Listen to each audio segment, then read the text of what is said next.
O projeto Eleitor do Futuro diplomou hoje os prefeitos e vereadores eleitos nas escolas. O Tribunal Regional Eleitoral pretende com isso estimular o interesse dos jovens pela votação e escolha consciente de seus governantes.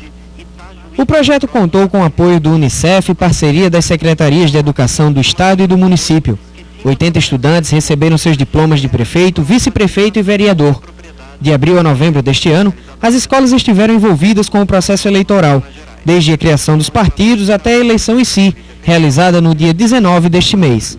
Nós damos, através do projeto, toda uma experiência eleitoral para as crianças e adolescentes, desde a inscrição como eleitores até a diplomação dos eleitos que nós fazemos hoje. Mas nós damos também experiência de fundação do partido, elaboração de estatuto, registro de partido, convenções eleitorais, escolha de candidato, registro de candidato, propaganda eleitoral. Tudo isso é feito dentro da escola, até as eleições e até a diplomação. Desembargadores, diretores e alunos das escolas participaram do evento de diplomação. A presença dos pais corujas foi indispensável. 16 escolas de 4 municípios integraram o projeto. 3.524 alunos participaram no pleito. Cada escola elegeu um prefeito, um vice-prefeito e 3 vereadores que irão colaborar com as gestões futuras das instituições.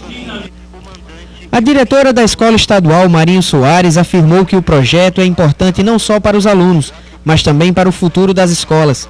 Os eleitos irão colaborar com a administração escolar através da apresentação dos seus projetos. Eles vão trabalhar conosco, junto na administração da escola, inclusive muitas ideias importantes que eles têm, para que a gente possa melhorar o nosso trabalho na escola. Os prefeitos e vereadores eleitos dizem que, apesar da pouca idade, estão prontos para assumir este cargo de responsabilidade. Para isso, apresentam os planos para melhorar cada vez mais as suas escolas. Meus projetos, primeiro, é fazer uma fiscalização para a distribuição de merendas lá e escolhas de livro. Lutar pelo esporte e o lazer, que lá não tem. Eu pretendo criar no colégio um grupo de teatro, incentivando a arte e a cultura entre os alunos. Um meio de comunicação entre os alunos e a instituição, para eles poderem decidir sobre o ensino. E também queria ter mais pessoas atendendo na cantina, já que o tempo é pequeno para a quantidade de alunos.